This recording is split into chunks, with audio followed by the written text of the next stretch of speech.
Bonjour, bienvenue dans votre laboratoire numéro 2 sur les changements physiques ou chimiques. Donc, première des choses, on sait que la première page doit être faite au niveau des définitions dans vos mots et vous devez donner des exemples pour les changements physiques ainsi que pour les changements chimiques.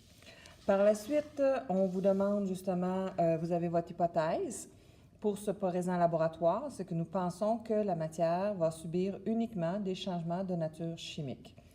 Vous devez faire la liste de matériel. Pour la liste de matériel, vous devez prendre deux photos. La première photo, c'est la photo qui est de l'équipement qui est sous la hotte, donc l'équipement qui est justement ici. Et ensuite, la deuxième photo que vous devez prendre est une photo sur comment vous allez vous installer sur votre table de travail avec un papier pour votre vaisselle et un papier pour faire vos manipulations. Par la suite, pour notre laboratoire, vous devez être capable, à l'aide des feuilles sur les changements d'état et de la matière, ainsi que votre feuille sur les différentes réactions chimiques qui vous a été remis au dernier cours, d'être capable de remplir votre analyse correctement. Nous allons nous donner comme priorité, vraiment la priorité au niveau des observations initiales et les observations finales suite au protocole des 6 réactions de changement que l'on veut voir aujourd'hui. Pour le premier changement, nous allons commencer avec un ruban de magnésium. Pour notre ruban de magnésium, on doit être capable de le qualifier. Donc, quelle est sa couleur? Gris argenté. Quelle est sa longueur? Environ 2 cm et demi.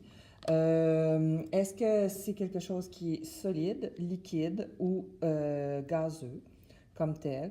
Et puis, est-ce qu'on peut aussi qualifier autre chose au niveau de son apparence? Par la suite, au niveau du protocole, on nous demande de le plier à 30 degrés. Notre ruban, on doit toujours être capable de déterminer sa couleur, son état, sa dimension, sa forme, etc. Donc, on va requalifier notre observation avant et après. Suite à ça, nous arrivons à l'expérience numéro 2. Nous prenons notre ruban de magnésium de notre expérience 1, OK, et à l'aide de notre objet, nous allons sous la flamme pour être capable de voir la façon qu'ils vont réagir. Un coup qu'il réagit, je m'en viens ici. Je peux qualifier ce qui se passe présentement dans mon après. Et dans mon après, OK, j'ai eu quelque chose d'un petit peu spécial. Plus maintenant, je peux qualifier comment est rendu mon ruban. L'expérience 3. Pour mon expérience 3, OK, je dois prendre du sable. Donc, avant, je dois qualifier mon sable. Est-ce qu'il est son état? OK, est-ce qu'il est mouillé, il est sec ou autre? OK, donc mon sable, il est comment? Sa forme. Est-ce que c'est un mélange ou non? Donc, on qualifie au moins avec 2 observations initiales. Notre deuxième substance que l'on doit qualifier, c'est l'eau. Donc, j'ai pris un petit peu d'eau, OK? Et puis là, à ce moment-là, je dois qualifier mon eau. Elle est comment? Dans quel état? Quelle couleur? Suite à ça, je mélange mes 2 substances et j'obtiens dans mon après. Donc, ma substance après, OK? Bien, c'est rendu comment? Mon eau est rendue comment? Et mon sable est rendu comment? Fin de l'expérience numéro 3. Pour l'expérience numéro 4, je m'en viens et j'ai ma craie. Ma craie. OK. Donc, ma craie, au départ, elle est comment? OK. Sa couleur, sa forme, OK, sa dimension, son état.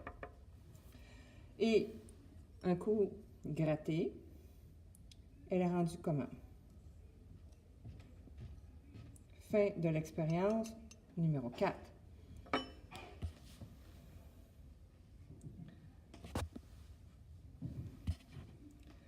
Après mon expérience numéro 4, je m'en viens à mon expérience numéro 5. Donc, je reprends de mon expérience numéro 4. Et, par la suite, avec ce qu'on appelle communément du vinaigre ou de l'acide acétique. Je vais verser sur ma poudre quelques gouttes et j'observe. Que se passe-t-il?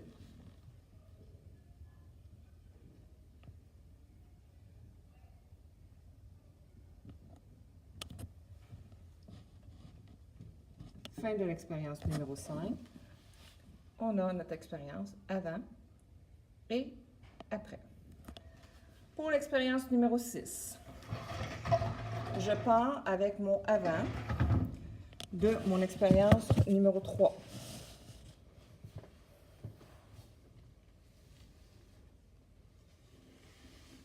Donc, à partir de mon mélange,